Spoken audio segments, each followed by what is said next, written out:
and aware of the consequences if you don't follow this message. If you become really a rebel and arrogant, stubborn individual, and you reject this message, then the consequences are awaiting you. But still, people take that choice.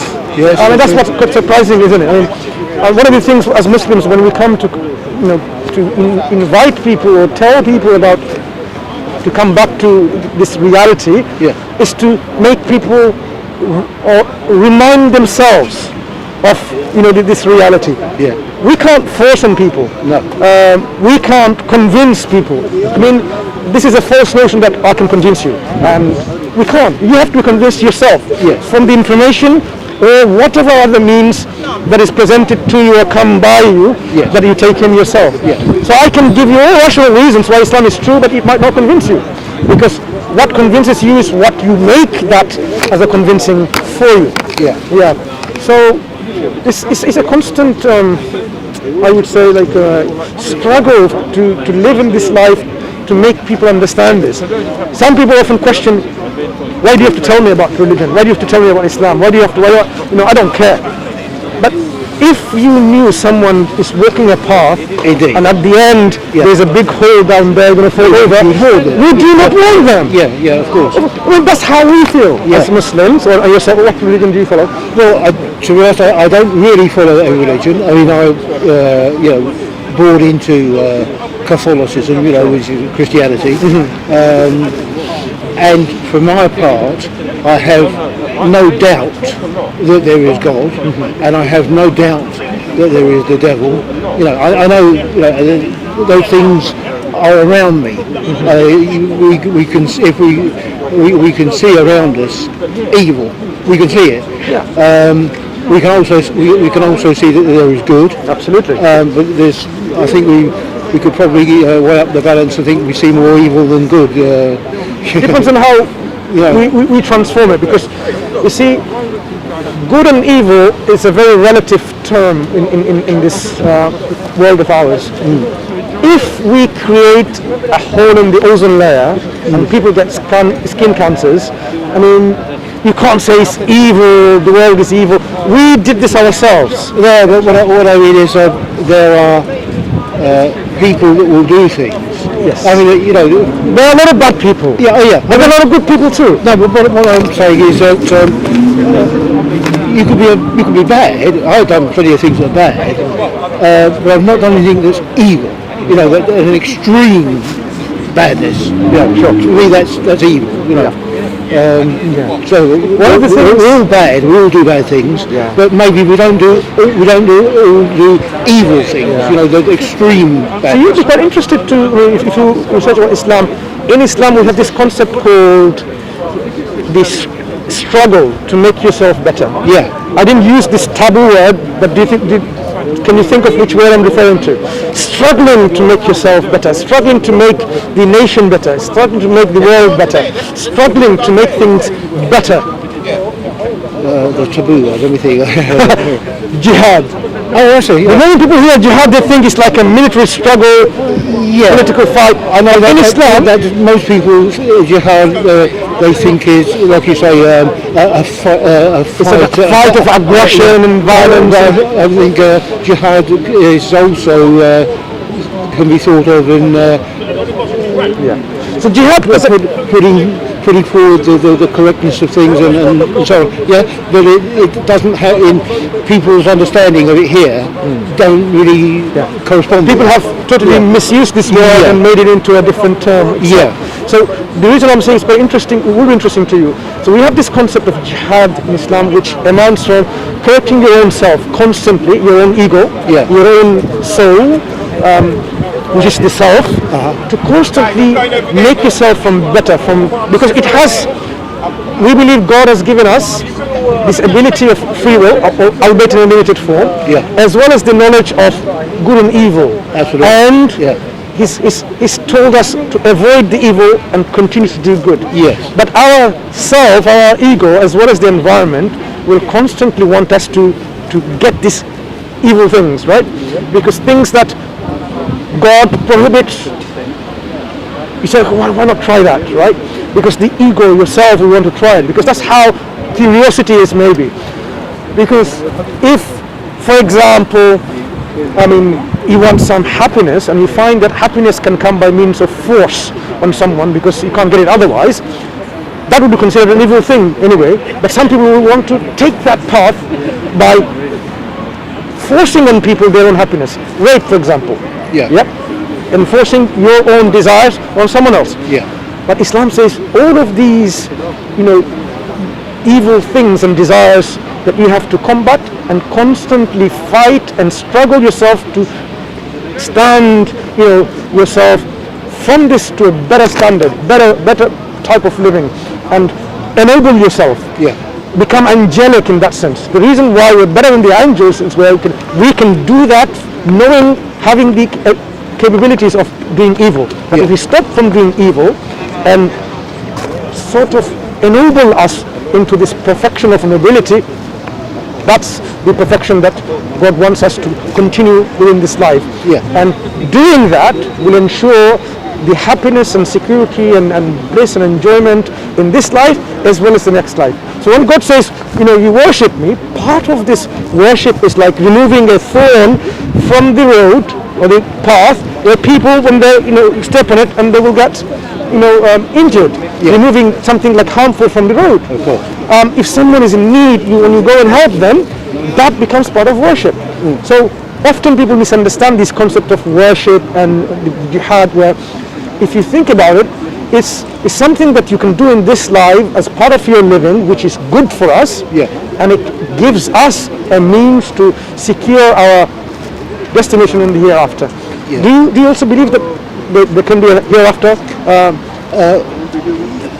Yes, I mean, I don't know what may or may not. Yeah. I mean, there's traditional thoughts of. Sure. But conceptually, you can think that it makes sense to have. Yeah, I mean, from a conceptual point of view, I mean, from one way of looking at things, is I can say to myself that I'm standing here speaking to you right now, and I'm comprised of billions and billions of molecules, yeah? And all of those molecules that are forming me right now have always been here. They were here 200 years ago. All of these molecules, they were here 200 years ago. Not in this form, but in a different form. And these same molecules are going to be here in 200 years' time. Now, I'm not going to be here in 200 years' time, but all of what comprises me is still going to be here 200 years' time. So, from the physicality has always been, always will be. Sure. From that point, yes, there's a physical reality that is possible to you to continue have this transformation of your own self, your physical reality, into the future. You'll be absorbed in the dust, yeah, and you'll be part of someone else, something else. Yeah, exactly. Yeah. But the concept when we talk about the hereafter is where there will become a time when this whole world will come to an end, and there will be a new creation, and we will all come back to life. Because the life that we have, we even have this understanding of, I want to live forever, I want to be happy forever. This ever longingness forever, like if you love someone, you want to love them forever, right? The concept is there, inbuilt, understood, that the everness or longevity of it. So there will be a life, and that life will be forever, where we will have to account for what we have done here. So this life has been created as a test, as Muslims will believe, in which we have to demonstrate to ourselves whether we are worthy of going to a place of happiness or misery and suffering. Okay?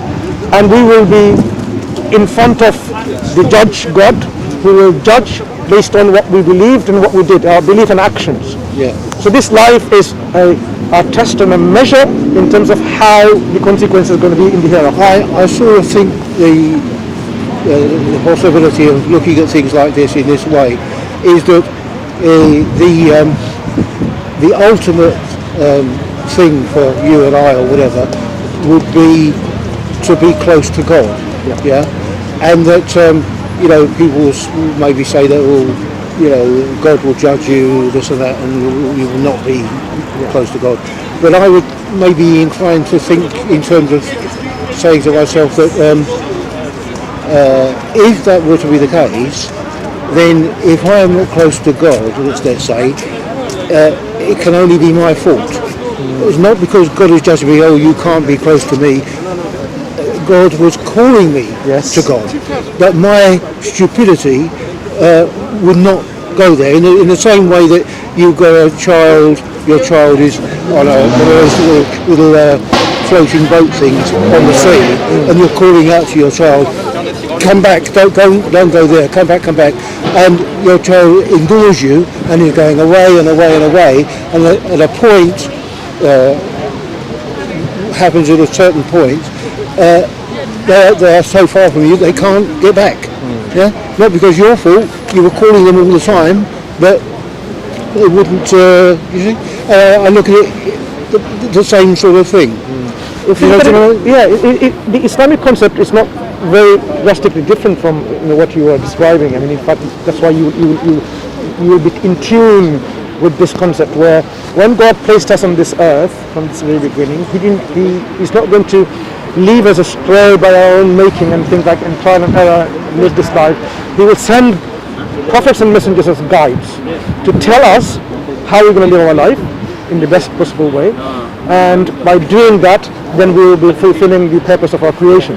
Because this creation, created by this Creator, is not in vain and it's just out of jest and nothing, but for a real purpose.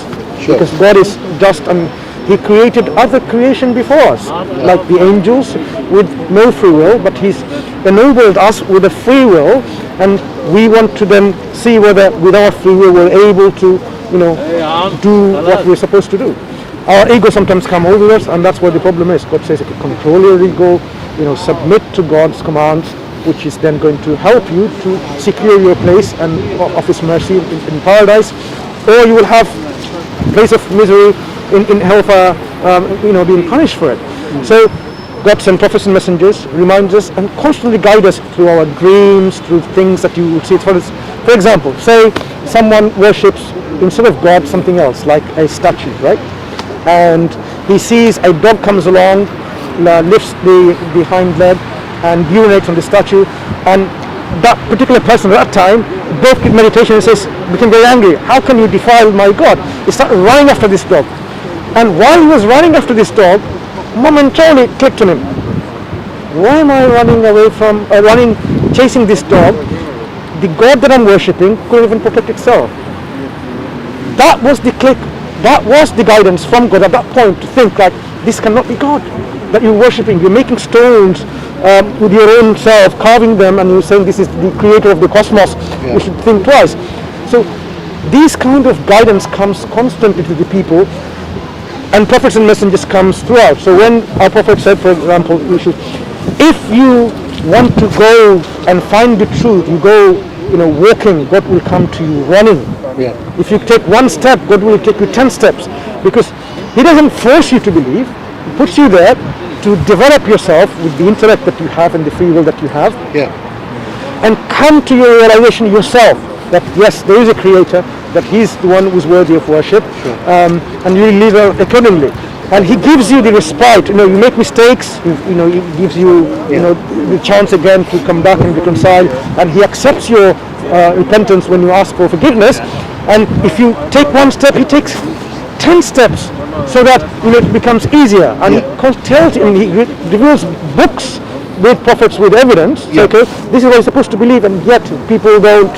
Well, of course, there's the other side that people will embrace the evil, will worship Satan, and I think that there is far more of that than many people understand.